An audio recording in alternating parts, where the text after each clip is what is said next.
বৈশাখী ধান কাটা শেষ এবং বৈশাখ মাসের যে ধানের একটা মৌসুম এখন অনেকটাই কালি হয়ে গেছে এই বনটা। তো আপনারা দেখেন আবার অনেকেই ধান কাটতেছে। তো বনটা আসলে অনেক বড়। ভাটগাঁও এটা হলো ভাটগাঁও পড়েছে এবং রশিদাবাদ ইউনিয়ন। তো যারা যারা এই ভিডিওটা আমার দেখেন অবশ্যই আমার চ্যানেলটা সাবস্ক্রাইব করে অবশ্যই পাশে থাকবেন।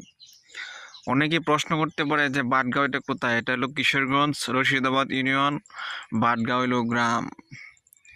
এই গ্রামের যে একটি বন আপনাদেরকে দেখাচ্ছি, সেটা স্পষ্ট আপনারা দেখছেন যে বৈশাখে ধান যেটাকে বৈশাখী বলে, সেটা বৈশাখ মাসে ধান কাটা হয়ে গেছে, আর অনেক ধানগুলো রয়ে গেছে।